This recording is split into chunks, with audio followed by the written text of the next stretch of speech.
66ቱ ብቻ የሚል መጽሐፍ ከየት ነው የመጣው? ዘግበኝ እስኪ።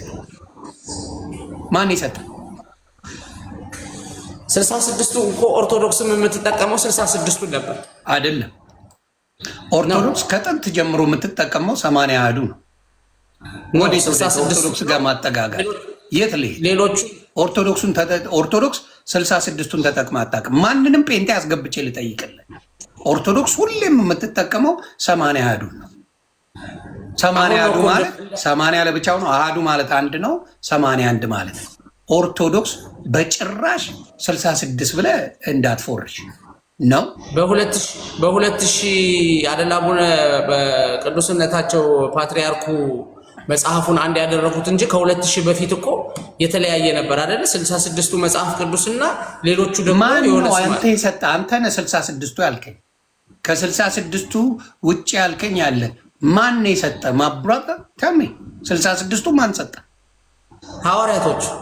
እነማን? አባቶቻችን እነ ጳውሎስ ማን የሚባል እነ ጳውሎስ። በሌላ ሰው ከማስጨመቅ እኔው ይሻላል ብዬ ነበረ። ቤተ ክርስቲያኗን ከሚያውቃት ሰው ብትነጋገሩ ደግሞ ሞር ጥሩ ነው። እንማማራለን። ችግር የለውም። መዝሙር ያደልን አውቃቸዋለሁ። ችግር የለውም። ኦኬ መልካም። ዮኒ ሰላም ብያለሁ። ሰላም ይሎላችሁ። ሰላም ያሬዶ፣ ጾም እንዴት ነው? ተመስገን ደህና ነው። ደህና ነኝ። ያው ጉንፋን አስቸገረኝ፣ ግን አሁን ደህና ነኝ። ጉንፋኑ ነው። አዎ ደህና ነኝ አሁን። ደህና ለቅ ያደረገኝ ነው። እግዚአብሔር ጨርሶ ይማር ብሮ። አሜን አሜን አሜን። ወደ ገደለው ሶስት ጋር እያወራችሁ ነበር መሰለኝ። ፈጣሪ 9 አይነት ቦታ ዘለናል እና ፈጣሪ እርዳ። ከመጨረሻው ወይን ጀምርና ወደኋላ እንሄዳለን። ችግር የለውም። ከመጨረሻው ስንጀምር ምን ብዬ መሰለ እኔ ጥያቄ የይሁዳ መልእክት ላይ ያው አንድ ምዕራፍ ነው ያለው። ቁጥር 14 ላይ መጽሐፈ ሄኖክ ትንቢት ስለ ክርስቶስ እንደተናገረ በኃጢአተኞች ላይ ሊፈርድ እንደሚመጣ እንደተናገረ ተጽፏል። ይህንን ይሁዳ አሁን ሄኖክ የተናገረው ምን አይነት ትንቢት ነው? ይህ ትንቢትስ እንዴት ነው የምናውቀው? ከየት ነው የመጣው ብዬ ነው ጥያቄው ለእሱ ያለው። እሱ ደግሞ ምን አለ ብሎ ዘጋው መሰለ፣ መጽሐፍ ቅዱስ የሚያስፈልገንን ሰጥቶናል፣ ከዛ ውጭ ወፍ የለም ማለት። ስለዚህ ሄኖክ ታዲያ ከየት አምጥቶ ነው የጻፈው? በምናውቃለን? ሄኖክ ትንቢት እንደተናገረ ተጽፏል። ከተጻፈ ማን አውጥቶት ነው? ይህን መልስልኝ ነው። አሁን ጀለሶች እየደወሉለት ነው። አሁን ወደ ጉዳዩ እንምጣ። ችግር የለውም። ብዙ 23 ሰላም ላንተ ይሁን ወንድሜ። ሰላም ይብዛል ወንድሜ ዲያቆን መዝሙር ያሬድ። እግዚአብሔር ይመስገን ተመስገን ደህና ነኝ። እነዚህን ቃላቶች ማወቁ ጥቅሙ መሰለ፣ አንደኛ ቀኖናን መጽሐፍ ቅዱስን ቀኖና እንድታውቅ ይረዳሃል። ምክንያቱም ቤተክርስቲያን ናት መጽሐፍ ቅዱስን የምትሰጥ። ስለዚህ ቤተክርስቲያን ስትሰጥህ ቤተክርስቲያን ደግሞ የታው ቤተክርስቲያን 66 ብላ የሰጠች፣ እኛ 80 አሐዱ አለን። ፍትሐ ነገስታችን ቀኖናችን በደንብ ተቀምጧል፣ ምን መጽሐፍት እንደምንቀበል ማለት ነው። ግን እንደዚህ አይነት ጥቅሶች ሲገኙ ታዲያ መጽሐፍቱ የታለ የሚለው ፌር የሆነ ጥያቄ ነው። እኔ እንዲሁም ብዙ ጊዜ እንደዚህ ስትጠየቁ ምን ይጠቅማል የሚለው ነገር እኔ ማምለጫ ይመስለኛል። ቱ ቢሆን እስቲ ቀርታና፣ ምክንያቱም ዮኒ ያለው ብቻ አይደለም። አሁን ሌላም ጥቅስ እንኳን ብሰጥህ በአዲስ ማቴዎስ ወንጌል ላይ ማቴዎስ ወንጌል ምዕራፍ 27 ቁጥር 9 አንድ ቃል አንብብልህ። ማቴዎስ ወንጌል ምዕራፍ 27 ቁጥር 9 ምን ይላል? በዚያን ጊዜ በነቢዩ በኤርሚያስ የተባለው ይላል። አስተውል፣ የሚለው በነቢዩ በኤርሚያስ ነው። ከእስራኤል ልጆችም አንዳንዶቹ የገመቱትን የተገመተውን ዋጋ 30 ብር ያዙ፣ ጌታም እንዳዘዘኝ ስለ ሸክላ ሰሪ መሬት ሰጡት የሚለው ተፈጸመ ይላል። አየው፣ አሁን ይሄ ምን ብለው ተቀምጦልሃል መሰለ? በነቢዩ በኤርሚያስ ነው ማቴዎስ አስቀምጦታል። ስለዚህ አሁን ይህንን በ66ቱ መጽሐፍ አሳየኝ ብልህ ታሳየኛለህ? እሱን አንዴ ድገመው። በማቴዎስ ወንጌል ምዕራፍ 27 ቁጥር 9 ዮኒ። ኦኬ ምዕራፍ 27 ቁጥር 9 ተባረክ። በዚያን ጊዜ በነቢዩ በኤርሚያስ የተባለ ይላል። ነቢዩ ኤርሚያስ የተባለው በነቢዩ ኤርሚያስ የተባለው ከእስራኤል ልጆችም አንዳንዶች የገመቱትን የተገመተውን ዋጋ 30 ብር ያዙ፣ ጌታም እንዳዘዘኝ ስለ ሸክላ ሰሪ መሬት ሰጡት የሚለው ተፈጸመ ይላል። ይህንን አሁን በ66ቱ መጽሐፍ ከዘፍጥረት እስከ ራእይ ይሄን አሳየኝ። ትንቢት ቃል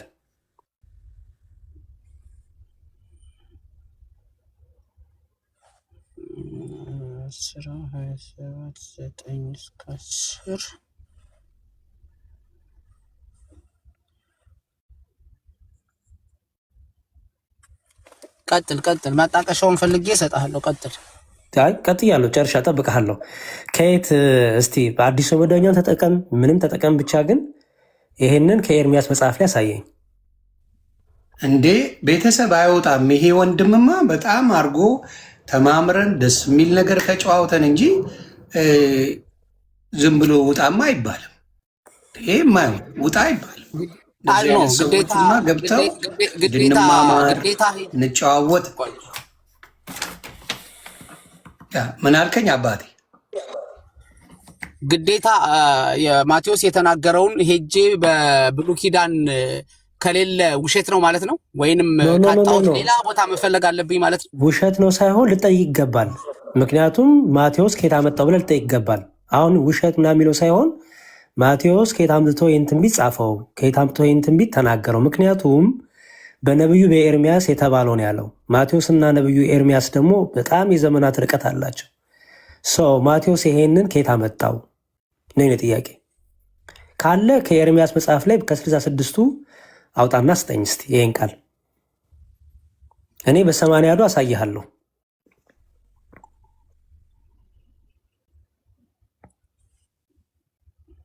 እሱን ፈልጌ ልዘጋጅና እመጣልሃለሁ። ምንም ችግር የለውም። ግን ባይኖርም ከኔ ይሻል ነበር። ዙዬ ከያሬዶ ጋር ባይሆን ጥሩ ነበር። ነገር የለም።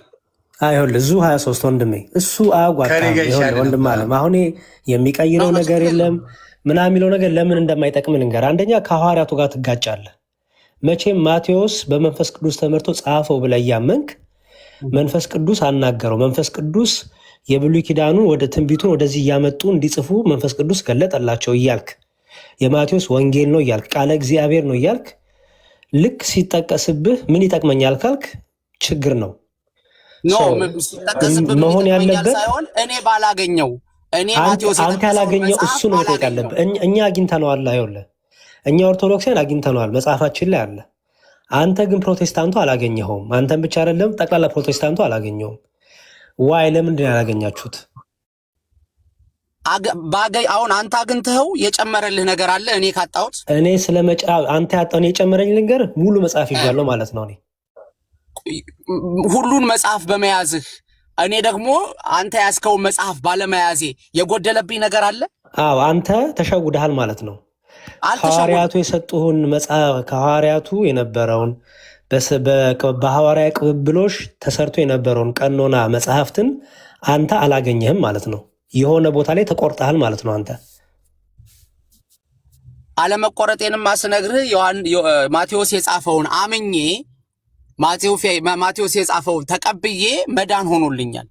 እኔ እኮ ስለ በነቢዩ ኤርሚያ ምን እያወራው እንደሆነ ገብቷል። ዙ 23 ይኸውልህ አሁን እሺ የማቴዎስ ወንጌል የእግዚአብሔር ቃል ነው፣ እስትንፋሰ እግዚአብሔር ነው አይደለም? ነው። በትክክል በጣም ጥሩ። እሺ እንደዛ ከሆነ ይሄን ማቴዎስ ከየት አመጣው? የእስራኤላውያን የትውፊት መጽሐፍ ሊኖር ይችላል፣ የትውፊት አነጋገር ሊሆን ይችላል። ስጠኛ ከ66ቱ ለምሳሌ አዲሱ መደበኛ ትርጉም አሁን ባላገኘው ምንድነው የሚጎዳኝ? ይጎዳሃል እኮ አላልኩም ወንድም አለም። ጭንቅላትህን ሰፋ አርግና መርምር፣ አጥና፣ አንብብ ነው። እኔ አንተም ብሆን ምን ይጎዳኛል ብዬ አይደለም የምዘጋው። እንዴ ይሄ ነገር በነቢዩ በኤርሚያስ ተብሏል። ስለዚህ ይሄ መጽሐፍ የት ነው ያለው? ይሄ መጽሐፍ ሊኖር ይገባዋል። ምክንያቱም ማቴዎስ ዝም ብሎ አልጠቀሰም። ለምሳሌ ማቴዎስ ወንጌል ምዕራፍ 1 ቁጥር 23ን ሲጠቅስ ኢሳያስን ጠቅሶ ነው አይደለ? እነሆ ድንግል ጸንሳለች የሚለው አይደል ወንድሜ? አዎ ትክክል። ትንቢቱን ጠቅሶ ነው። አየኸው? ስለዚህ በግምት አልጻፈም ማቴዎስ፣ በግምት አልነገረን። ትንቢትን ሲናገር ዝም ብሎ በግምት ለሞቅታ አይደለም። ማቴዎስ ይህን ሲጽፍልን ከየት አመጣው ብለህ ልትመረምር ይገባል። ስትመረምር ወዴት ትደርሳለህ መሰለህ? ጥቅሙ የሚረዳ ወደ ጥንቷ ቤተክርስቲያን ትደርሳለህ፣ ወደ ቀኖናት መጽሐፍ ቅዱስ ትደርሳለህ። ኦኬ፣ የሲኖዶች ጋር ትደርሳለህ፣ የቀኖናት ጉባኤ ጋር ትደርሳለህ። እነዚህን ሁሉ እንድትመረምር የጥንቷን ቤተክርስቲያን መጽሐፍት የተቀበልነውን እንዴት እንደሆነ እንድታቅ ይረዳሃል። ለምሳሌ ቅድም እየሰማው ነበረ በኦርቶዶክስ ቤተክርስቲያን 66ቱን ነው ብቻ ነው የምትቀበለው የሚል ነገር ሰምቼ ነበር አይደለ? አዎ የሆነ ጊዜ ላይ በ19 ምናምን ላይ 66 ብቻ ነው የምትቀበለው። 66ቱን በመጽሐፍ ቅዱስ ይዛ ሌሎችን ደግሞ ተጨማሪ ብላ ነበር የያዘችው እንጂ ቀላቅላ እንዳሁኑ ከ2000 በኋላ ነው የተቀላቀለ በአዲሱ መጽሐፍ። ምንድነው እስቲ ቀላቅላ እኔ እኮ በጣም የምትገርም ሰው ነህ አንተ። መቀላቀል ማለት እስቲ ንገረኝ። መቀላቀል ማለት ምንድነው? ለምሳሌ የመጽሐፍ ቅዱሱን የመጀመሪያ ገጽ ስትገልጠው ብሉይ ኪዳን ይልና ከዛ አዲስ ኪዳን ይልና ከዛ ተጨማሪ መጽሐፍት ነበር የሚለው። ምን ነበር የሚለው? ኦኬ ቋንዴ ትልቁ ላርገኘው እኔ እኮ ወይ ብታነቡ ጥሩ ወይ ብትረዱ ጥሩ ወይ ቀኖናተ ቤተ መጽሐፍትን በደንብ ብትመረምሩ ታሪክን ብታውቁ ጥሩ። ዝም ብሎ አሮ ነው ብቻ። እኔ ለምን ፕሮሰስ እግዚአብሔር የሰጣችሁን 1954ቱን ማውጫውን አውጣለሁ። ኧረ እኔ ያለኝ መጽሐፉም እሱ ችግር የለብኝም። ይሄ ፍትሐ ነገሥት ይባላል። ይሄ መጽሐፋችን ፍትሐ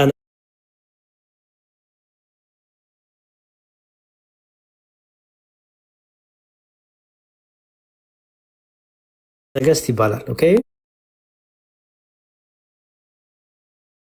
ፍትሐ ነገሥት ይባላል። ነገሥት የሚለው እኛ ምንድናቸው መሰለ? ፍርድ፣ ውሳኔ መስጠት፣ ህግና ስርዓትን ማስፈን ማለት ነው ትርጉሙ ይላል።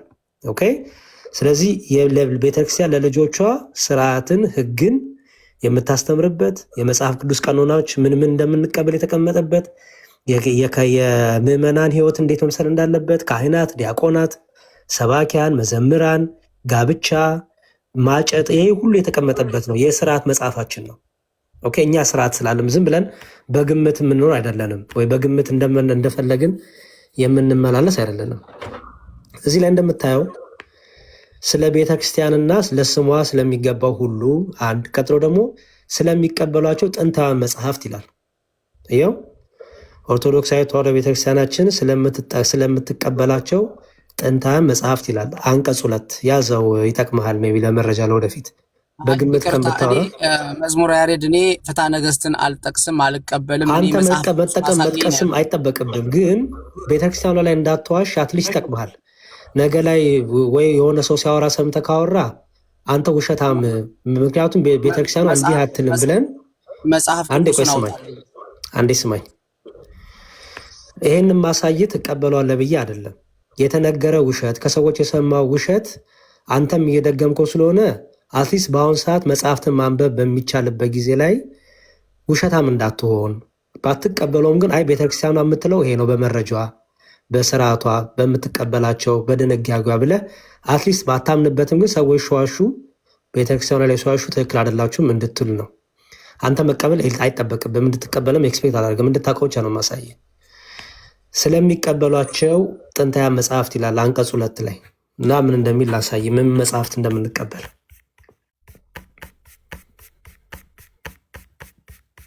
አንዳንዴ ዝም ብሎ በግምት ከማውራት ቤተክርስቲያኗን በውሸት ከመክሰስ ምን ታስተምራለች፣ ምንድነው እምነቷ፣ ምንድነው የስርዓቷ የሚለውን ነገር ብታውቁ ጥሩ ነው። ለእናንተም ይጠቅማችኋል፣ ከሐሜትም ያድናል። እሺ አንቀጽ 2 ይኸውልህ። እሺ በቅድስት ቤተክርስቲያን ሊቀበሏቸው የታዘዙ ቁጥራቸው ስንት ነው? ይሄ የሚለው 66 ይላል። ይታያል ወንድሜ? 81 ነው። አይ ጽሁፉን አያርፈውም በግዕዝ ስለሆነ። አይ አንተ አንብበው፣ እኔ እሱ ስለማይመለከተኝ አልመልስልህም። በቃ ሌላ ሰው ጋር በእውቀት ማውራት ከሚፈልግ ሰው ጋር እናውራ። እንደዚህ አይመለከተኝም እያለ ያለው ምንድን ነው መሰለ? ቆይ ልዘግቡ።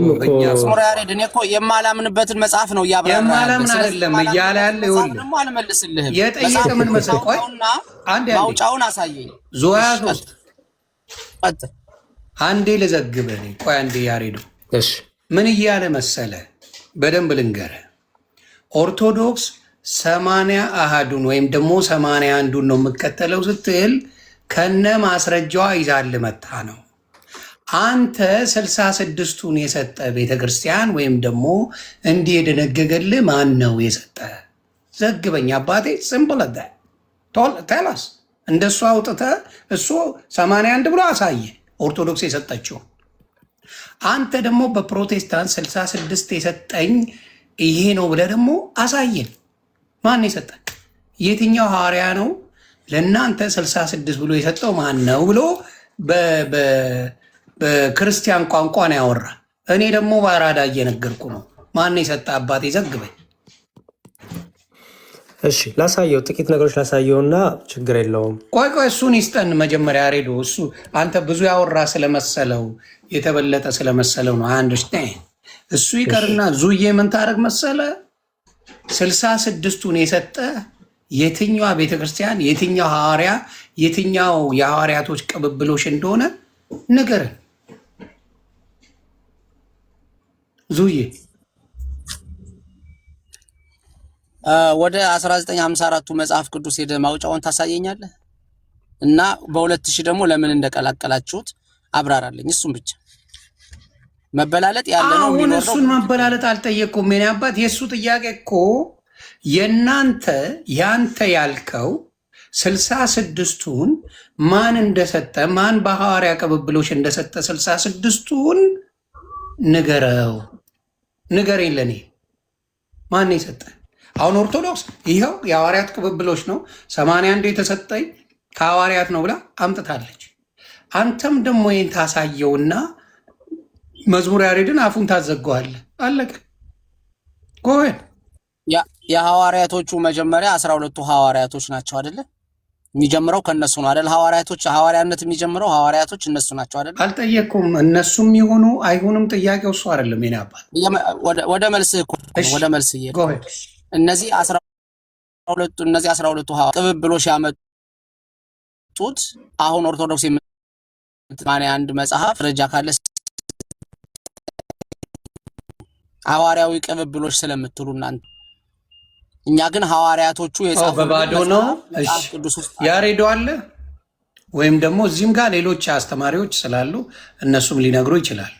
ከያሬዶ ጋር ስለጀመርክ ብዬ ነው። አለ መዝሙር ያሬድ። እሺ አይ መምህር ኤፍሬም እንኳን ደህና መጡ። ጤና ይስጥልን። እንኳን ደህና ቆያችሁ። አሜን አሜን። ታታ ኮፒ ሊንክ እያደረጋችሁ እንግዲህ እስቲ ከየት ኦርቶዶክስ እንዳመጣችሁ የሐዋርያት ቅብብሎች ነው ያለችው ከምን የተነሳ ነው? መልካም መምህር ብሩክ ቀጥሉ። ትንሽ ድምፅ አለ እኔ ጋር የተረጋጋ ቦታ ሲሆን ሀሳብ ሰጣለሁ። እሺ እንኳን ደህና መጡ መምህር ብሩክ። ሰላም እንኳን ደህና ቆያችሁኝ።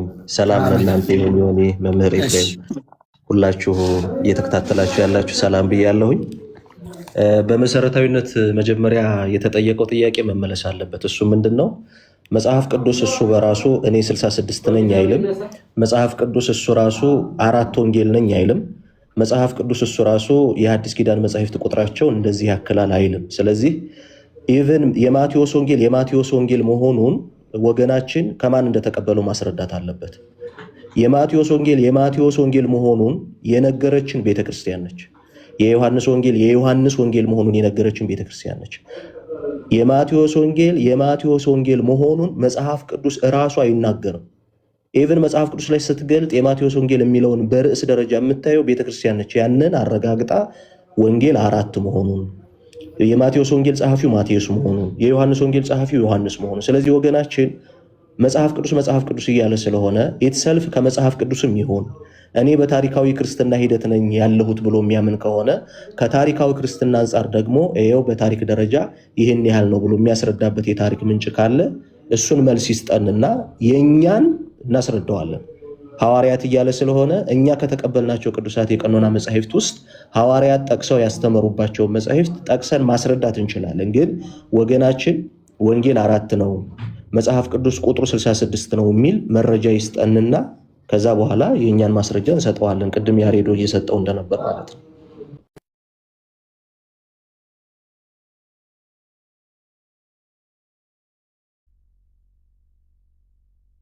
ሰምቻለሁ። አዎ በደንብ ሰምቷል።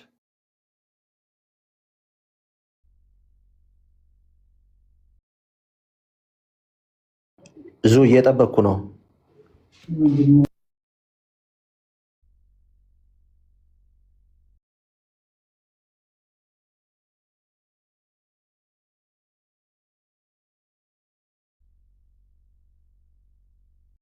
ብዙ አለ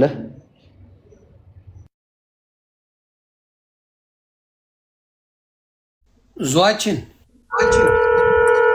አለው አይ ጫጫታ ቦታ ስለሆነ እያዳመጥኩ ነው፣ እየነዳው ነው መኪና። ቀጥል፣ እየሰማሁ። ጥያቄ ሰምታል?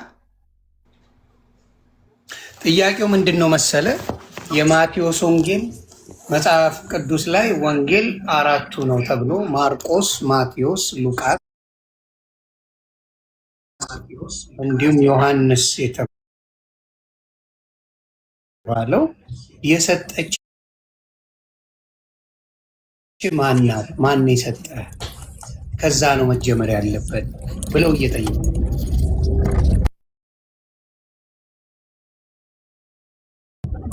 ርዕሱን ብዙ ቦታ እየነካካችሁት ነው።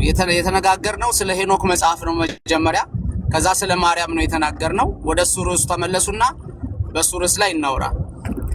ያ የቀኖና መጻሕፍት ጉዳይ ስለሆነ እያወራን ያለ ነው። የቀኖና መጻሕፍት ጉዳይ ምንጊዜም ሲወራ በመጀመሪያ ደረጃ እኔ ተቀብየዋለሁ ብለህ ምን የተቀበልከውን መጽሐፍ ከማን እንደተቀበልከው ተነጋግረን ነው መጀመሪያ ያለብን። ስለማትቀበለው ተወውና አሁን ማወራህ እኔ ስለተቀበልከው መጽሐፍ ነው ማወራህ። የማቴዎስ ወንጌል የማቴዎስ ወንጌል መሆኑን ማን የነገረ? የዮሐንስ ወንጌል የዮሐንስ መሆኑን፣ ወንጌላት ራሱ 4 መሆናቸው ማን የነገረ? ምንድነው መረጃ ማስረጃ ምንድነው? በቃ አምጣ። አሁን ለምሳሌ እሱን መረጃ ስጠኝ ለኔና ከዛ በኋላ ስለማትቀበላቸው ማውራት እንችላለን። የሚያመቸው ግን መጀመሪያ እኔ የተቀበልካቸውን መጻሕፍት በራሱ እንዴት ተቀበልካቸው የሚለው መመለስ ከቻልክ የፎርሜሽን ኦፍ ካነን የቀኖና ትምህርትን መመለስና መረዳት በጣም ቀላል ነው። ስለዚህ ወንጌል 4 መሆኑን፣ የሐዲሳት መጻሕፍት ቁጥራቸው እነዚህ ናቸው፣ የብሉይ ኪዳን መጻሕፍት ቁጥራቸው እነዚህ ናቸው፣ የዚህ መጽሐፍ ጸሐፊ ከሌ ነው የሚለው ራሱ መጽሐፉ ስለማይናገር ማን ነው የሰጠ ከማን የተቀበልከው የሚለው መልሰን ነው መጀመር ያለብን።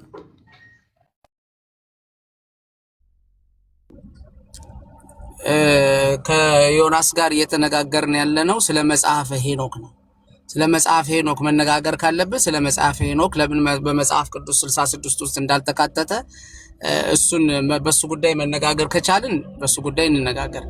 አይ እኛ በምንፈልገው ርዕስ ነው የምንወስድህ ካላችሁኝ ደግሞ እኔ እናንተ በምትፈልጉት ርዕስ ላወራችሁ አልችልም። ምክንያቱም እሱ ምንም አንገብጋቢ ነገር አይደለም። ስለ ኢየሱስ፣ ስለ ማዳን፣ ስለ ጥምቀት፣ ስለፈለጋችሁት፣ ስለ ስላሴ፣ ስለ የትኛውም ስለሚያስፈልገን ስለ አንገብጋቢው ነገር ስለ መዳን የምናወራ ከሆነ እሱን ርዕስ መቀየር እንችላለን።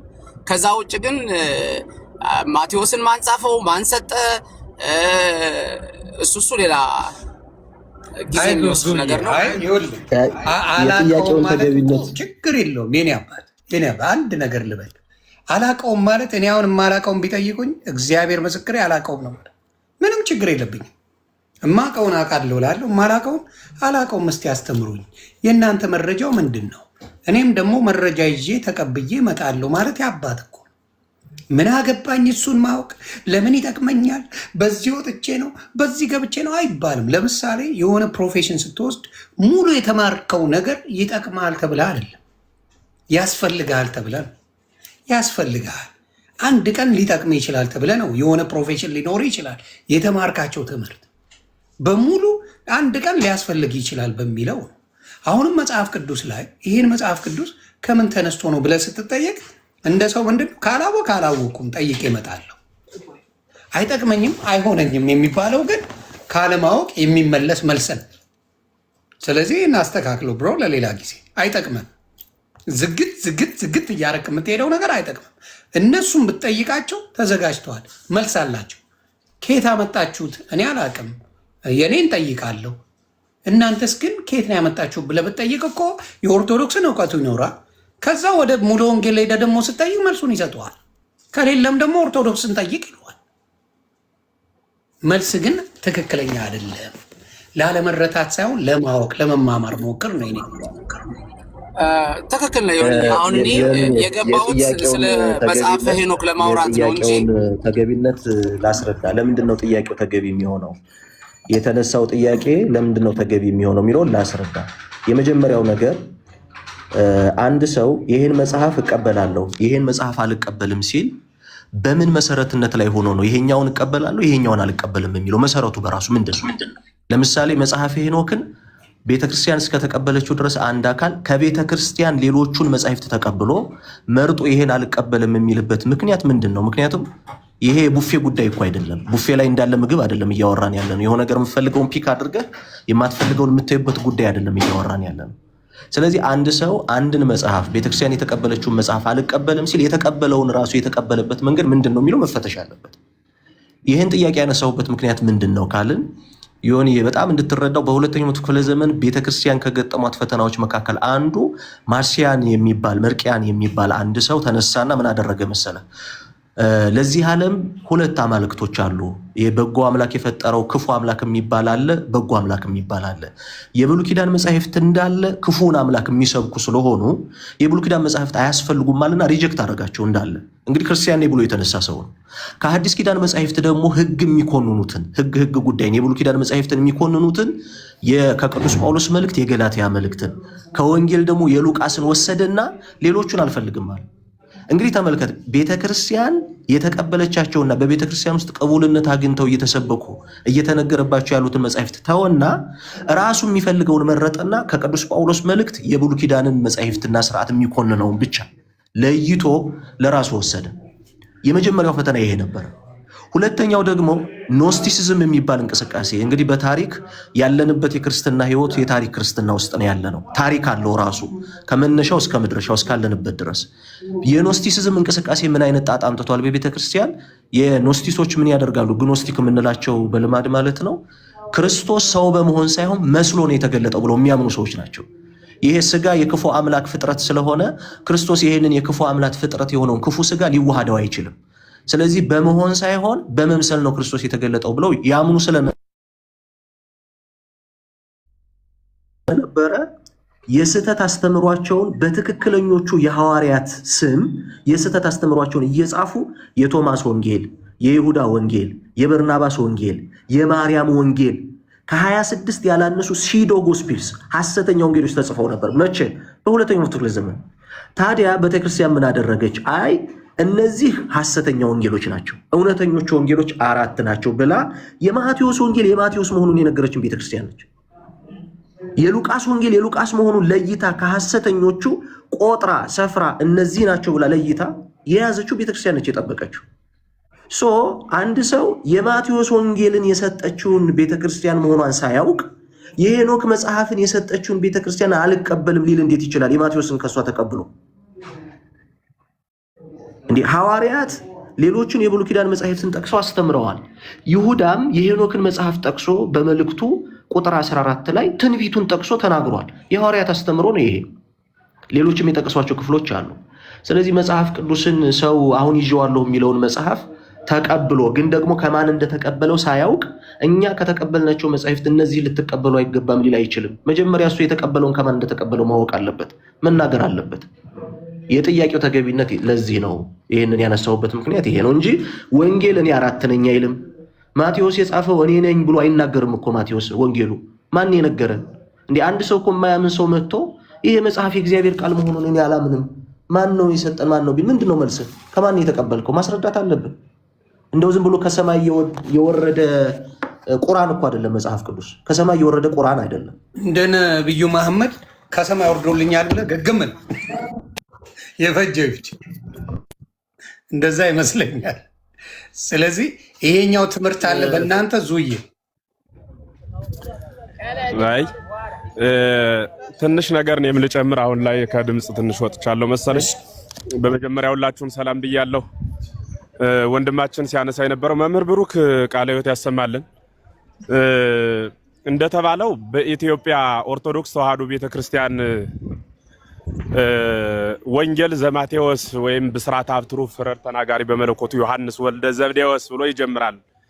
በአማርኛ ምን ማለት ነው? የዘብዴዎስ ልጅ የሆነ ዮሐንስ የጻፈው ይልና በኋላ የሚገርማችሁ ምን ቃል ይናገራል በትርጓሜያችን። ይሄንን ቃል ለመጻሕፍት አርዕስት ሲሰጡ ሰለስቱ ምዕት ተናግረውታል። እርሱ ግን ነገሩን ቀዳሚው ቃል ውእቱ ብሎ ያመጣዋል ነው የሚል። የጀመረ ቀዳሚው ቃል ብሎ ነው እያለ ነው። ማቴዎስም እንደዚያው ቅድም ሲባል እንደነበረው በተለይ ፕሮቴስታንቱ ወገኖቻችን ለራሳችሁ መልስ እንድትሰጡት የምፈልገው የማቴዎስን ወንጌል ማቴዎስ እኔ ነኝ የጻፍኩት ካላለ የማቴዎስን ወንጌል የጻፈው ማቴዎስ ነው የሚል መጽሐፍ ቅዱስ ላይ የተጻፈ መረጃ ከሌለ የማቴዎስን ወንጌል ማቴዎስ ጻፈው ብሎ ለመናገር ያስደፈረ ምንን መነሻ ይዛችሁ ነው? አንድ ምንን መነሻ ይዛችሁ ነው? ማቴዎስ ብቻ ሳይሆን ሌሎቹም ከመልእክታቱ ውጭ ያሉት አራት ወንጌላውያን ባለቤቱ እንደጻፋቸው ጥቆማ የማይሰጡ ከሆነ እንዴት የሚል ጥያቄ እንድትጠይቁ እንፈልጋለን። መልሱን ስታገኙ ትነግሩናላችሁ። መልስ ስለሌለ አትነግሩንም። በዚያው ነው የምትቀሩ። ደህና ሆኖ ነው መልሱ። ሌላው በጣም የምገረምበት እኔ መልስ አለኝ መምህር ኤፍሬም ከይቅርታ ጋር። እሺ መልሱ ምንድን ነው? ምን ይጠቅመኛል ይህን ማወቂ?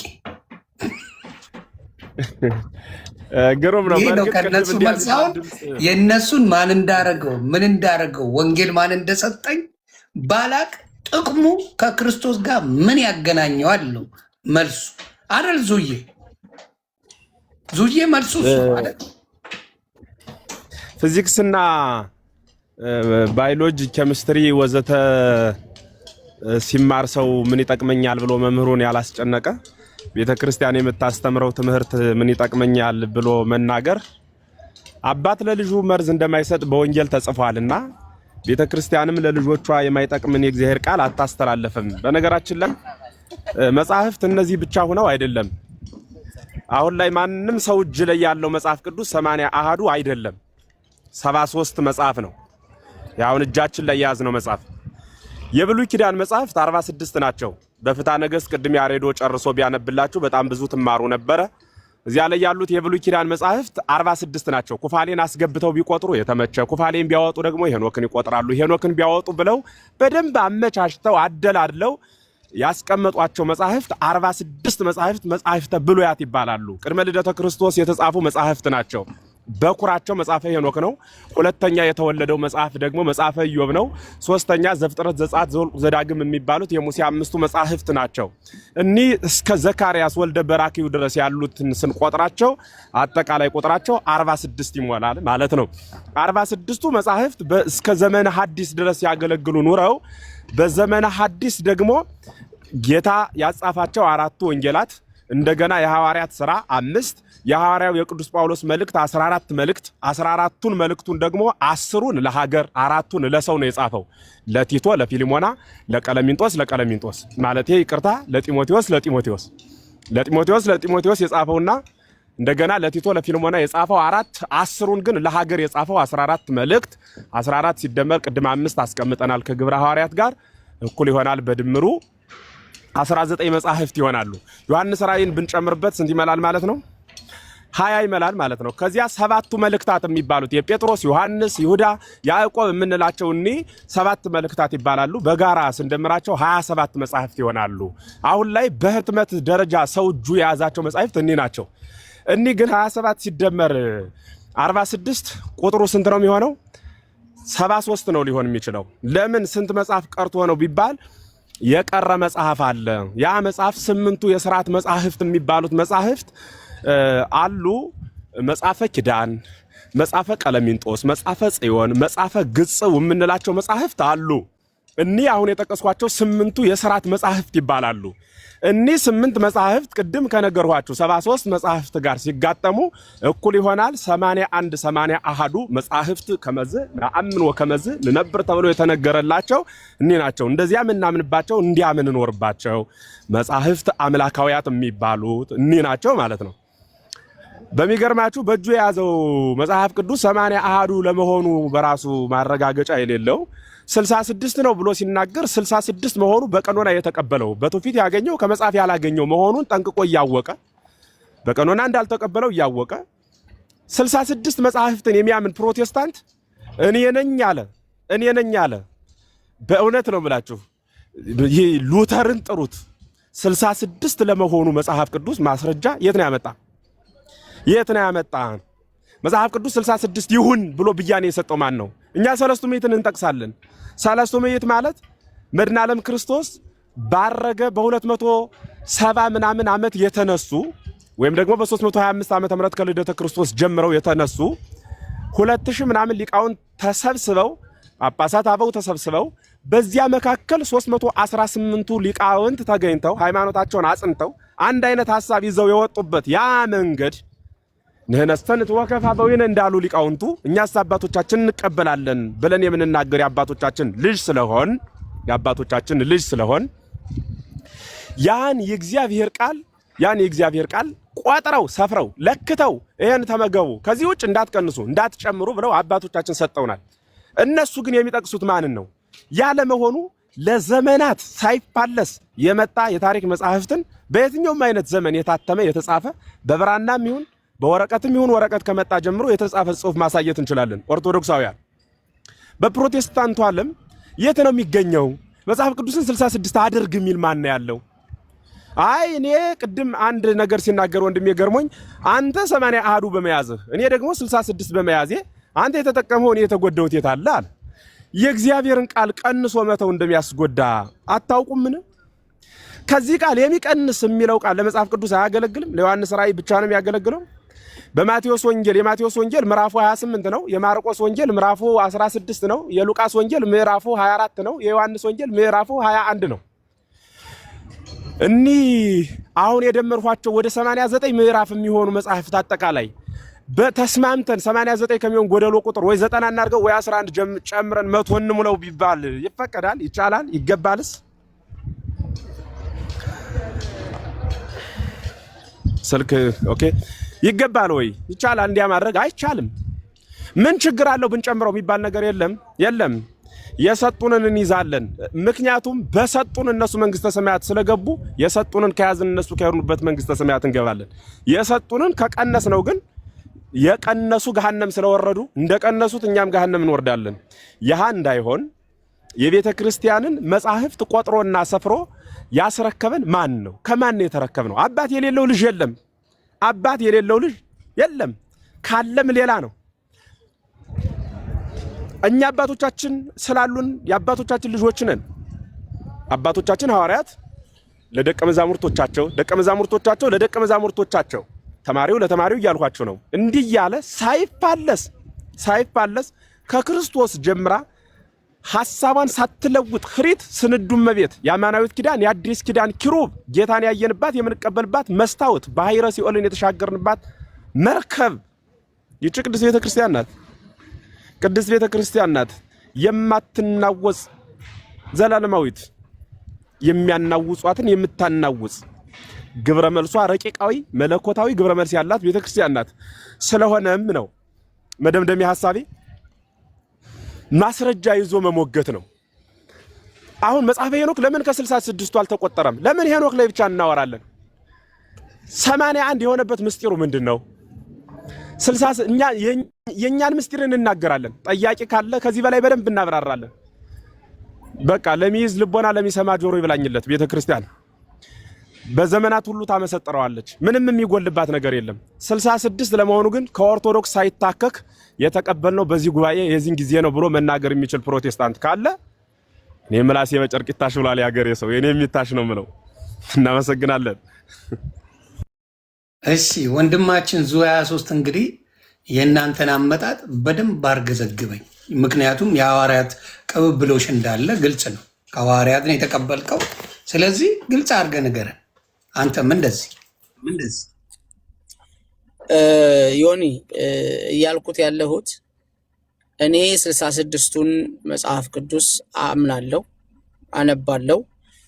ይህንንም በመቀበልና 66ቱን አንብቤ ተረድቼ አምኜ የዘላለም ሕይወት እንዳገኘው አምናለሁ። የእግዚአብሔር ልጅ ነኝ። 81ዱን ባለማንበቤና 81ዱን ማለት ተጨማሪውን ማለት ነው ከ66ቱ ውጭ ያለውን ተጨማሪውን ባለመቀበሌ ሲኦል ነው ወይ የምገባው? ሲኦል እንዴት እገባለሁ? እንዴት አልድንም ብለህ ጠይቅልኝ መምህርን። በቂ ነው 66ቱ በቂ ነው። 81 አያስፈልገኝም። እሱም በማግኘቴ የእግዚአብሔር ልጅነቴን አውቄያለሁ፣ የዘላለም ሕይወት ወራሽ ሆኛለሁ። 81 የምትሉትን ግን ቀሪዎቹን ባለመቀበሌና ባለማመኔ ከመንግስተ ሰማያት እጎላለሁ ወይ? ምንድነው ያጣሁት ነገር? ያስረዱኝ።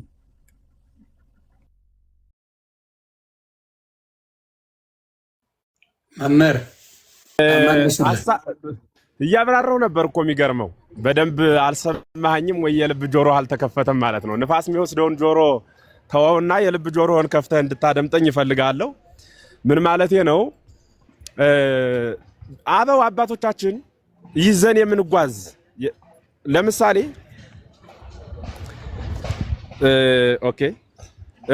ለምሳሌ የማቴዎስ ወንጌልን ተቀብለን የማርቆስና የሉቃስን ወንጌል ወይም ደግሞ የዮሐንስና የማቴዎስ ወንጌል በቃን ብለን የሌሎቹን ሁለቱን ወንጌላውያት አንፈልግም አንቀበልም ብለን ወይም የሐዋርያው ቅዱስ ጳውሎስ መልእክት 14 ነው ብያለሁ፣ 6ቱን ተቀብለን 6ቱ ምን ይሰራል ይሄ ዋናው መንግስተ ሰማያት መግባት እንጂ የመጻሕፍት ብዛት ምን ይሰራል ብለን ብንተወው ወይ ዮሐንስ ራእይ የምዕራፉ ብዛት 20 ምናምን ሆኖ እያለ 5 ወይ 6 ይበቃናል ብለን መቀነስ ይቻላል? ወንድም ዓለም አንተም ለዚህ መልስ ስጠኝ።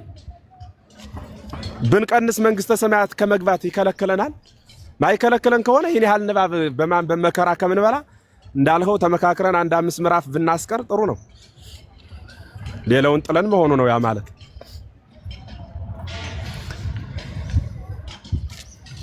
ገብቷል መምህርም እርሶ የሰጡኝ ምሳሌና እኔ የተናገርኩት አንድ አይነት አይደለም። እኔ ሙሉ 66ቱን መጽሐፍ እቀበላለሁ። አንድ አይነት ነው አላልኩም።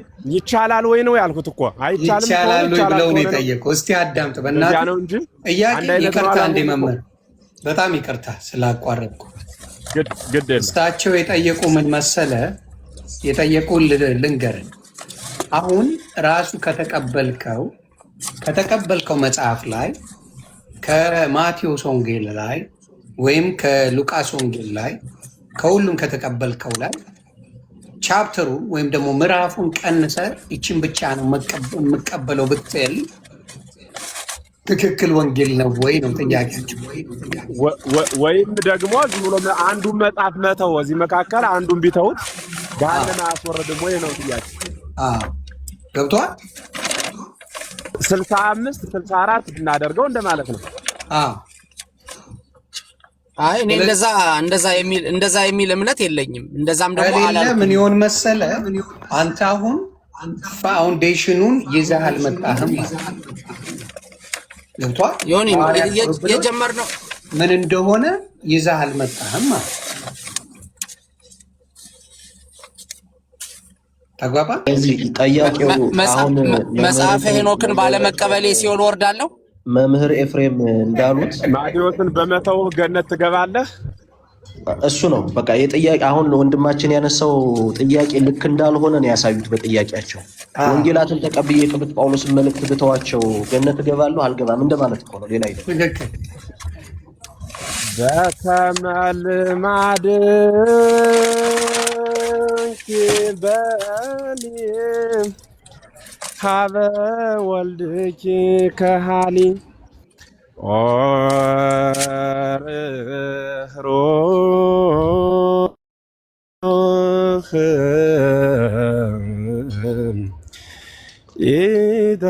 ኢተበቃሊን ያጠፍኦኑ ለሲሉን ሰአሊን ኪነተ ከምዘትቃታሊ ይላል አባ ጊዮርጊስ ዘጋስጫ። እንደ ሁሉ እኮ ከድንግል ሽሽት ነው። በቃ እንዲሁ መከራ በእውነት ሰው ቀንሶ መከራ ከሚበላ ዝም ብሎ ያነሰ ነገር ነው ሀገር ሲያጠፋ ማውቀውና የበዛ ብዙም አያጣላም። ቤተክርስቲያኗ የሰጠችንን በመላት እንቀበል። አንድ ሰው ቅድም ከጠቀስኳቸው መጻሕፍት ፕሮቴስታንት የሆነ 66ቱን እቀበላለሁ ያለ ከብሉይም ከሐዲስም እንደ ቡፌ ምግብ የሚፈልገውን ብቻ አንስቶ በመተው የማይጠየቅ ከሆነ አሁንም ከሐዲስም ከብሉይ የምንተውና አይምሮአችን በንባብ ከሚደክም ቀለል ያሉ ጽሑፎችን እንያዝ ያሰኛል። አይ እንዲያ በማድረጋችን ጋንም ካልገባን ለምንድነው 66 መጽሐፍ እናንተስ ተሸክማችሁ መከራ የምታዩት? መጻሕፍትን መቀነስ ማቴዎስን ተቀብሎ ዮሐንስን አለመቀበል ገሃነም የሚያወርድ ከሆነ በዘመነ ብሉይ በዘመነ ሐዲስ ሰለስቱ ምዕት ቆጥረውና ሰፍረው ያስረከቡትን መጽሐፍ መቀነስ ገሃነም አያወርድም ብሎ መከራከር እኛ ስንተረጉመው ልክ ነው፣ በዚያ ከመጣ ግን ልክ አይደለም ብሎ ቤተክርስቲያኗን የመጥላት የሚመስል ህልውና ነው። ስለዚህ ልክ ስላልሆነ ራሳችሁ መርምሩ። በደንብ አንብ፣ አጥና። ጊዜ አመቻችና በሌላ ሰዓት ኮሙኒኬት እናደርጋለን። እግዚአብሔር እንደፈቀደ መንፈስ ቅዱስ በወደደ መጠን እንወያያለን። ለጊዜው እኔ ይብቃኝ። ሐሳቦች ከተወለዱ ዳግም ሐሳብ እንሰጣለን። ለጊዜው ይቆየን። ተጨማሪ ምናልባት እንዲረዳን ማለት ምን እያልን እንደሆነ እንዲረዳን። እኔ ከሌላ እንግል ሳይሆን ይሄ ማሸነፍ የመሸነፍ የብልጫ ጉዳይ ሳይሆን የህይወት ጉዳይ ነው እያወራን ያለ ነውና ምን እያልን ነው የሚለውን በደንብ እንዲረዳ እንፈልጋለሁኝ። ምን እያልን መሰለ ህዝቡ መጽሐፍ ቅዱስ ራሱ እኔ መጽሐፍ ቅዱስ ነኝ አይልም። ከበሩ ነው መጽሐፍ ቅዱስ የሚለው። መጽሐፍ ቅዱስ እኔ መጽሐፍ ቅዱስ ነኝ አይልም።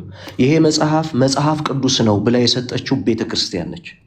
መጽሐፍ ቅዱስን ራሱን ይሄ ቅዱስ መጽሐፍ ነው ብላ ቤተክርስቲያን ከሰጠች ቅዱስ ነው ብላ ከሰጠቻቸው መጻሕፍት አይ ይሄን እፈልገዋለሁ እኔ ወስደዋለሁ ይሄን አልፈልገውም ልትል አትችልም። ሁ አርዩ ራሱን መጽሐፉን መጽሐፍ ቅዱስ እንደሆነ ኮንፊርም አድርጋ የሰጠች ቤተክርስቲያን ከሆነች ከሰጠችው መጽሐፍ ላይ ይሄ ይቀነስ ይሄ ይጨመር እያልክ የምትቀንሰው አንተ ማነህ? ይህንን መረዳት አለብህ። አንድ ታሪክ ልንገርህ። አንተ አሁን በያዝከው መጽሐፍ ቅዱስ የዮሐንስ ወንጌል በጥንታዊ ማኑስክሪፕት ይባላል። የመጀመሪያው ቅጂ የዮሐንስ ወንጌል የመጀመሪያው ቅጂ ማኑስክሪፕት ነው የሚባለው። በጥንታዊ ቅጂ ላይ የዮሐንስ ወንጌል ምዕራፍ 8 ላይ የምታገኘውን የዛች ዘምታለች ተብላ በክርስቶስ ፊት ተከሳ የመጣችው ሴት ታሪክ በመጀመሪያው ቅጂ ላይ የለም። ግን ወንጌል ኦራሊ ስለነበር ሲሰበክ የነበረው በቤተክርስቲያን ኦራሊ ሲሰበክ ከነበሩ ስብከቶች መካከል አንዱ ታሪክ ይሄ ስለነበረ ቤተክርስቲያን ነች የዮሐንስ ወንጌል ምዕራፍ 8 እንዲጨምር ያደረገችው። በመጀመሪያው ቅጂ ላይ ዮሐንስ በጻፈው በመጀመሪያው ቅጂ ላይ የለም። አንተ ግን ተቀብለዋል፣ አሁን ይዘዋል። ታሪኩ አለ ከአንተ ከተቀበልከው መጽሐፍ ላይ።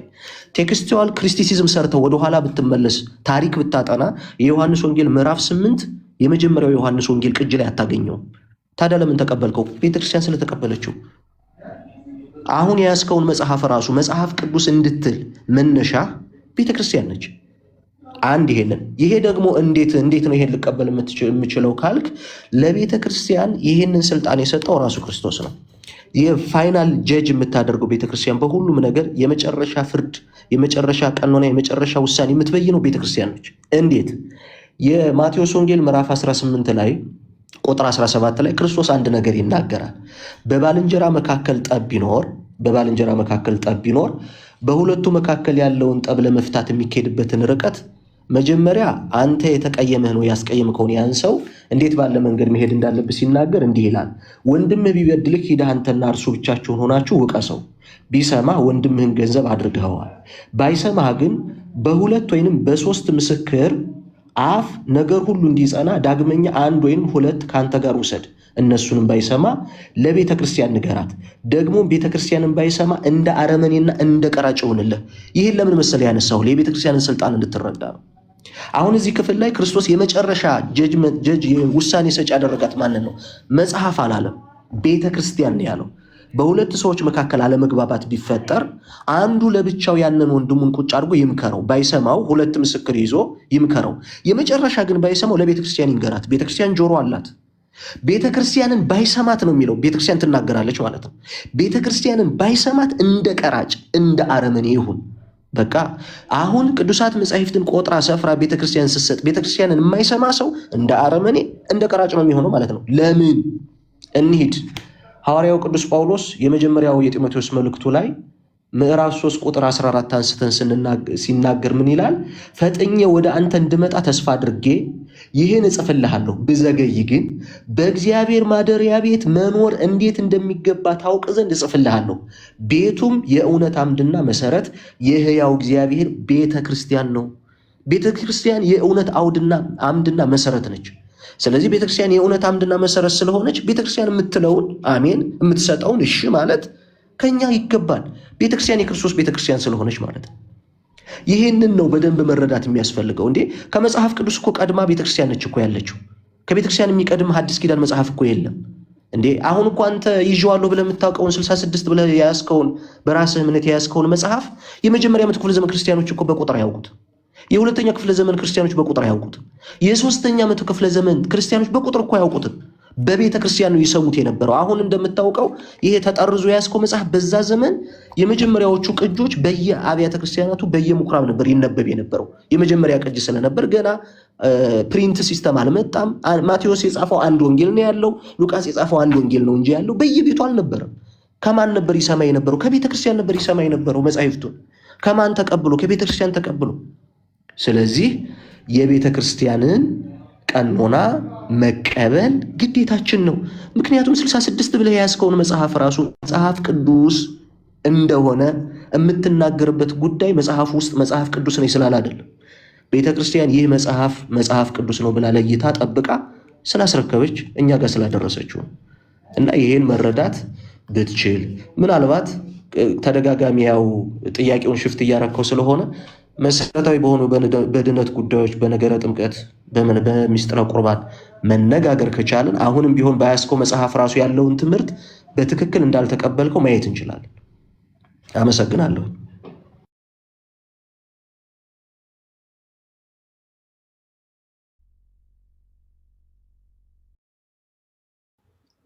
ያው ሌላ ጊዜ እንግዲህ ወንድማችን ጠይቀ አንድ ነገር ልበል ዮኒ።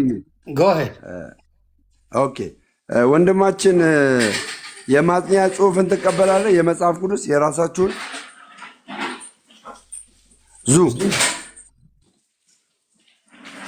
ዙ ይሰማል? ዙ ብራዘር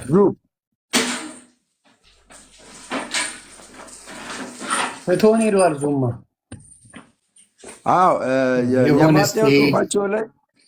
የማጥኛ ጽሑፋቸው የራሳቸው የማጥኛ ጽሑፋቸው ላይ እርስ በርሳቸው እንኳን አያስማሙም። ዮኒ እርስ በርሳቸው ግማሹ ይቀበለዋል መጽሐፍ ሄኖክን የማጥኛ ጽሑፍ ላይ እውነተኛ ነው ብሎ ነው የሚናገረው። የማጥኛ ጽሑፍ ማለት ነው።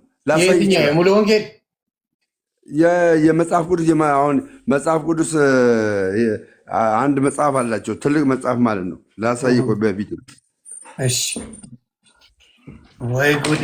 46 ፀጉሬ ያልቅ ነበር። እግዚአብሔር ይመስገን በ8 ወር ተገላገልኩ እንጂ ማቀውስ ነበር። ከዚህ ወደማ ይሄኛው የማጥኛ ጽሑፍ የእነሱ ነው፣ በእነሱ ቤተክርስቲያን የታተመ ነው እና ተቀባይነት ያለው ነው። ይሄኛው የማጥኛ ጽሑፍ በዚህ የማጥኛ ጽሑፍ ላይ በነገራችን ላይ መምህር ብሩኬና መምህር ኤፍሬም ቃልዮት ያሰማልን። በደንበኛ ኦርቶዶክሳውያን እንግዲህ ስለ ቤተክርስቲያናችን በደንብ ጠንቅቀን እንድናውቅ እያደረጋችሁንን በእውነት እግዚአብሔር ይባርካችሁ። ቴንኪዩ። እዚህ የማጥኛ ጽሑፍ ላይ ስለ መጽሐፈ ሄኖክ ይሁዳ መጽሐፍ ላይ ስለተጻፈው ስለ መጽሐፈ ሄኖክ ቁጥር 14 ላይ ስላለው እንደዚህ ብሎ ነው የሚናገረው። እንግዲህ ምን ላይ ቦታውን አድራሻውን ንገረና። ይሁዳ ነዋ። ይሁዳ መጽሐፍ በእነሱ የይሁዳ መልእክት ላይ በእነሱ የይሁዳ መልእክት ምዕራፍ 1 የማጥኛ ጽሑፍ ላይ ዘግበኝ። ምን ይላል መሰለህ? ከአዳም ጀምሮ 7ተኛ የሆነው ሄኖክ ከቃየን የተወለደ ሐረግ ውስጥ የሚገኘው ሄኖክ ሳይሆን ይህኛው ሄኖክ ዘፍጥረት 4:17 የሚናገር ሲሆን በሴት ትውልድ ሐረግ የሚገኘው ሄኖክን ያመለክታል ካለ በኋላ ዘፍጥረት 5:18 ይናገርና ከዛስ አዳም እንደ መጀመሪያ ሰው ከተቆጠረ ሄኖክ 7ተኛ ይሆናል። ጥቅሱ ምናልባት የተወሰደው ዘፍጥረት 5 ላይ የሚገኘው ሄኖክ እንደ ጻፈው ከሚገመተው የአዋልድ መጽሐፍ ከሆነው ከመጽሐፈ ሄኖክ ነው ይልና የሄኖክ መጽሐፍ ይላል። እዚህ ጋር ነው እንግዲህ ዋናው ሜን ፖይንቱ። የጴንቶች ሄኖክ መጽሐፍን ግማሾቹ ፕሮቴስታንቶች ግማሾቹ እንደሚቀበሉት የሚያሳየው የሄኖክ መጽሐፍ በአዲስ ኪዳን ይልና በአዲስ ኪዳን ዘመን ትልቅ ክብር ያለው ጽሑፍ ነው። በመጽሐፍ ቅዱስ ቀኖና ውስጥ አልተካተተም ማለት እውነት የለበትም ማለት አይደለም ብለው እርስ በርስ እንኳን ይናቆራሉ። በዚህ መጽሐፍ ላይ አንድ አይነት አመለካከት የላቸውም። አንድ አይነት ማለት ነው። ገብቷል? ቅድምም የጠቀስከው መጽሐፍ አለ ማቴዎስ ወንጌል ምዕራፍ 27 ያለው መጽሐፍ ቁጥር 9 ላይ እሱ መጽሐፍ ታሪኩ የሚገኘው ተረፈ ኤርሚያስ ላይ ነው። ተረፈ ኤርሚያስ ላይ በኤርሚያስ መጽሐፍ ታሪኩ ይገኛል። ነገር ግን በ66ቱ መጽሐፍ አያመጡልም። የሚያመጡልህ በ66ቱ ያለውን መልስ ልንገርህ። ምን ይጠቅመኛል? ምን ይጠቅመኛል? ደስ ይላል። የማይገናኝ ታሪክ ያመጡልሃል። ትንቢተ ዘካርያስ ላይ ነው የተጻፉ ይለዋል። እዚህ ጋር ማቴዎስ የጻፈው በኤርሚያስ መጽሐፍ በነቢዩ ኤርሚያስ መጽሐፍ የተጻፈ ብሎ ነው። የታሪኩ ባለቤት ኤርሚያስ ነው። ነገር ግን የታሪኩ ባለቤት ባልሆነው በትንቢተ ዘካርያስ ብለው ነገሩን ለማወሳሰብ ይሞከራል እና ቅድም መምህራኖቻችን ተናግሯል። ጴጥሮስን አልቀበልም ብለ ዮሐንስን እቀበላለሁ ማለት ከዘላለም ሕይወት መግባትህን አያረጋግጥልህም። ሶዛ በተጨማሪ ሄኖክን አልቀበልም መጽሐፈ ሄኖክን አልቀበልም ብለ ይሁዳን እቀበላለሁ ማለት አብሮ የሚሄድ ነገር። በዚህ አጋጣሚ ይቅርታ መምህር ኤፍሬምንም መምህር ብሩክንም አደራ ፎሎ እያደረጋችሁ እኔ በቃ ወደ ቀብር እየሄድኩ ነው። እግዚአብሔር አምላክ ይባርካችሁ። ወዳችኋለሁ። አሜን አሜን። ደምዬ እግዚአብሔር ይባርክ።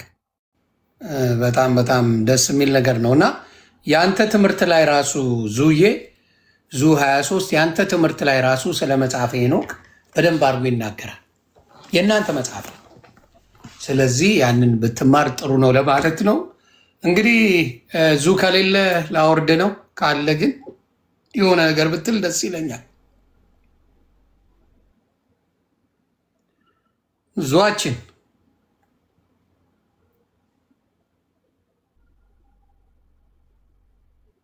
እሺ እንግዲህ አይታችኋል። ዙ እንዲማር ነው። አይ ማናቸውንም እኔ ስለነበርኩበት ጎሄድ ወይ አቤት ጠፋሽ እኮ ብዙ ሰዓት ስራ ላይ አልነበርኩ። የእናንተ መጽሐፍ ላይ የሚገርም እሱ ተጽፏል። አይገርምም? ስለ መጽሐፈ ሄኖክ ተጽፏል።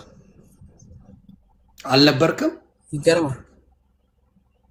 አዎ እናንተ ጋር ተጽፏል። ምንድነው መጽሐፍ ቅዱስን የሚያብራራው መጽሐፋችሁ ላይ በደንብ አድርጎ ይሄ ነገር ተጽፏል። ስለ መጽሐፈ ሄኖክ የስ ደግሞ ያንብብልህ። እንደው ጊዜ ካለ ደሜ አንዴ ብታነበው ደስ ይለኛል። ደግሞ አሳይተህ ለሱ አለ ደሜ አለው። አንድ ያሳየው በትልቁ አድርገውና ዙም እንድትማርበት ነው። አይተኸው ስለዚህ ነገር ስትጠየቅ የምታብራራበት መንገዶች እንዲኖሩ የእናንተም ወንጌል ስለዚህ ነገር እንደሚናገር እንድታየው። አቤት እኔ እንዳስተምር ኮመንቶች በዝተዋል እና መልስ አንዴ ልስጥ። የሚመች ቦታ አይደለሁም ከተማ ስለሆንኩ ነውና በሚመች ሰዓት ላይ ሌላ ቀን ገብተን በደንብ እንማማራለን። አዎ ከነገ ጀምሮ ተነጋግረናል። ነገ ጀምሮ ያለውን ጉባኤ ያልሰማችሁ ቋሚ ትምህርት ስለምናስተምር በዚህ ያመጣችሁ ተማሩ። አሁን ግን ዝም ብላችሁ አዳምጡ። እንደዚህ አታድርጉ እሺ። አሉ ፎሎ እያደረጋችሁ አደራ። መምህር ኤፍሬምንም መምህር ብሩኬንም ሌሎችም የኦርቶዶክስ አስተማሪ የምትሏቸውን በሙሉ ፎሎ እያደረጋችሁ በውስጥ ጥያቄም ካላችሁ ጥያቄ እየጠየቃችሁ አደራ። ያንን አድርጉ። ይኸውልህ ያሳየ ወንድማችን የት ሄደ? ወይኔ ዙዬ ለአንተ እኮ ዙ እያመለጠ እንዴ! ይኸውልህ የለፋ ነው ለአንተ አይደል እንዴ ብራዘር? ለአንተ ነበር ዙ ብራዘር እንኳን ሄደ ዋንዴ ዙን ሳይተኩስ መሄዱ እግዚአብሔር ይስጠው። ጥሩ ሰው ነው።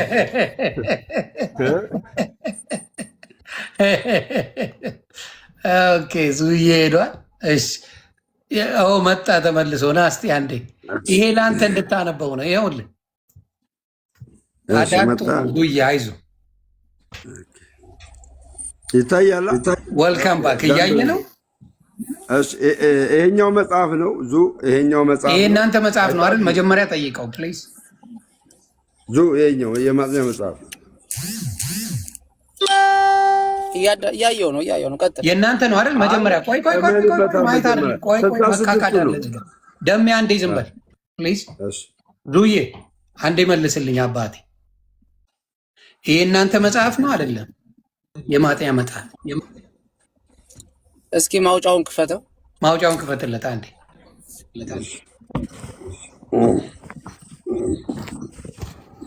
መተማመን ስላለብን ያ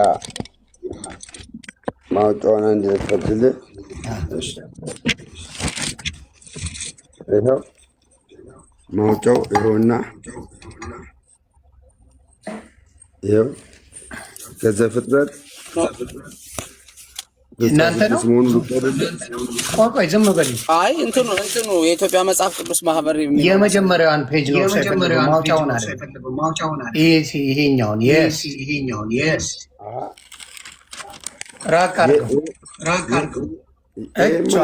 እሷን ነው የሚፈልገው።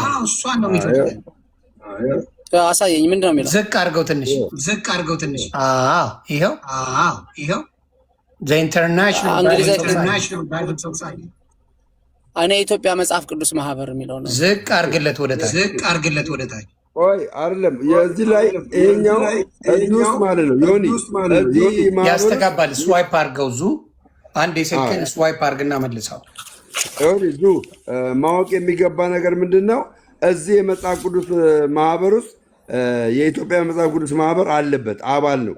ይህንን መጽሐፍ ቅዱስ ደግሞ ይህን 66ቱን ደግሞ በማጥኛ ጽሁፍ ከተረጎሙት መካከል አንደኛው ሮቤ ማነው? ሮቤላ ነው ሮቤ የሚባሉት አባት ታደሰ ሮቤ ነው። እሳቸው ሁሉ አሉበት። ገብቷል። ስለዚህ ይሄ መጽሐፍ ቅዱስ የኛ አይደለም ማለት አይችልም። ምክንያቱም ይሄ መጽሐፍ ቅዱስ የማጥኛ ጽሁፉ 66 ነው እንጂ 81 አይደለም።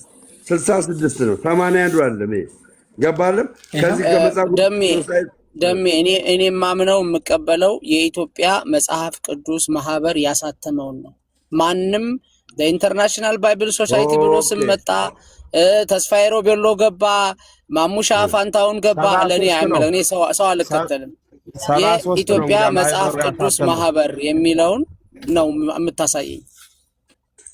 እሺ አንተ የትኛው ነው? ቆይ እሱ ከሚያውቀው አንዴ ዙዬ አንተ ከምታውቀው እሱን አውጣና አንተው ራስህ ብታነብልን እኮ ትገላገላለህ። የኔ አባት አንተው ራስህ ከሚለው አውጥተህ ብታነባው ትገላገላለህ። ምክንያቱም አሁን ኦርቶዶክስ ብትሄድ 66ቱ ይሄ የኦርቶዶክስ እንዳልሆነ ኦብቪየስ ነው አይደለም። እኔ የኢትዮጵያ መጽሐፍ ቅዱስ ማህበር አዲስ አበባ በ1980 ዓመተ ምህረት የመጀመሪያ እትም የሚለውን መጽሐፍ ቅዱስ ይዤዋለሁ። ቀለል ባለ አማርኛ የተተረጎመ 80 ማለት እኮ አሁን እንደፈለጉ በርዞ የጻፉት ነው።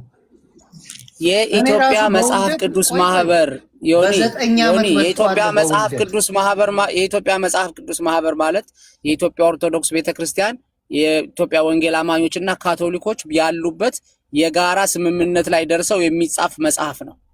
የኢትዮጵያ መጽሐፍ ቅዱስ ማህበር ማለት ጴንጤ የሚያሳትመው አይደለም።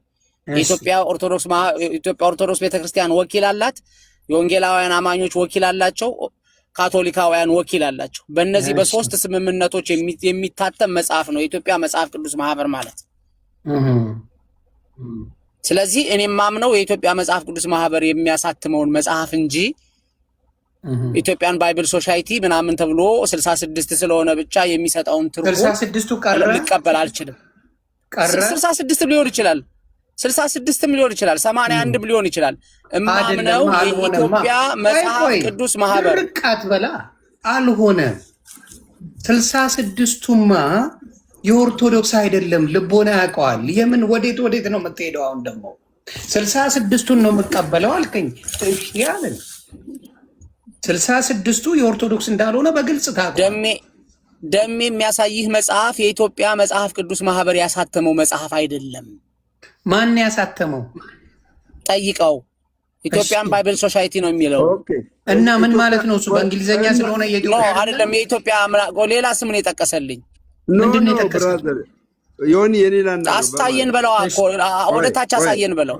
ይኸውልህ አባቴ አዳምጠኛ እንዴ አንድ አዳምጠኝና እዚህ መጽሐፍ ቅዱስ ማህበር ውስጥ ኢንተርናሽናል ስለሆነ የፕሮቴስታንት መጽሐፍ ቅዱስ ማህበር አለበት እዚህ ውስጥ ገባ።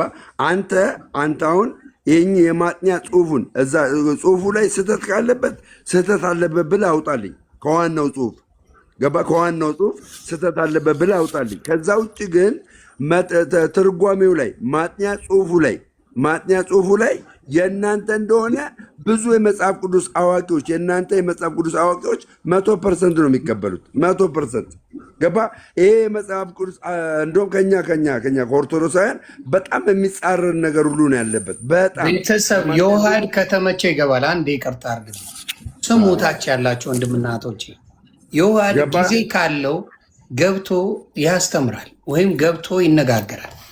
ስለዚህ እናንተ ስለጻፋችሁ ሳይሆን ወንድማችንም ሆነ መምህሮቻችንም ሆነ ገብተው ያስተምራሉ። ስለጻፋችሁ አይደለም። አባቴ መብቱ ነው። ገብቶ አሁን በዚህ ጉዳይ ላይ መነጋገር ከፈለገ ጊዜ ካለ ይገባል። ስለዚህ እናንተ በጻፋችሁት አይደለም የሚገባው እና ለወንድማችን ልነግረው ነው። ራሱ ነው የወጣው። ፈጣሪ ምስክሬ ነው የምለው። ምንድነው የሆነ ብቻ ጠማማ ትውልድ ተፈጥሯል። እኔ እስከማየው አልፈርድበትም በሱ። ለምን መሰለ እኔም ግግም ብዬ የማጣማቸው ነገሮች ነበሩ። ከአንተ ጋር ስናወራ ታስታውሳለህ? በጣም ትክክል። መንፈሱ አንጋዶ ቁጭ ነው የሚያደርግ። በቃ ሉጣር ላይ ዮኒ ሉጣር። አሁንማ እሱም ሄደ ምን ታደርጋለህ አባቴ? ለእኛ በሌ የሚሆነውና ምንድነው መንፈሱ ራሱ አንጋዶ ነው የሚያስቀምጠ። ከዛ ካፈርኩ አይመልሰኝ ነገር አለው። እኔ ደግሞ እንደዛ አይነት ነገር የለብኝም። በእውነት ላይ ሚሊዮን ጊዜ መለሳለሁ። አሁን ግን እግዚአብሔር ይመስገን 8 ወር ሙሉ አይቼ በደንብ ተረድቼ ምን እንደሆነ አውቄ የመጣሁበት ሙሉ ለሙሉ ማንነቱ በክርስቶስ ላይ የተመሰረተ ሳይሆን በውሸት ላይ የተመሰረተ ምንነት እንዳለ አይቼን የመጣሁት። ማንም ተነስቶ እንደፈለገ የሚተረጉመው፣ ማንም ተነስቶ ቸርች ዛሬ እንደ ሱቅ የሚከፍትበት፣ ማንም ተነስቶ ፈሪሃ እግዚአብሔር ሳይኖርበት የክርስቶስ ስም ሲጠራ እንኳን እንደ ኩያ ጓደኛው የሚያወራበት ማንነት እንደ ብፌ የሚነሳበትና 47,000 ዲኖሚኔሽን የመጣበት ምክንያት ለዛ ነው።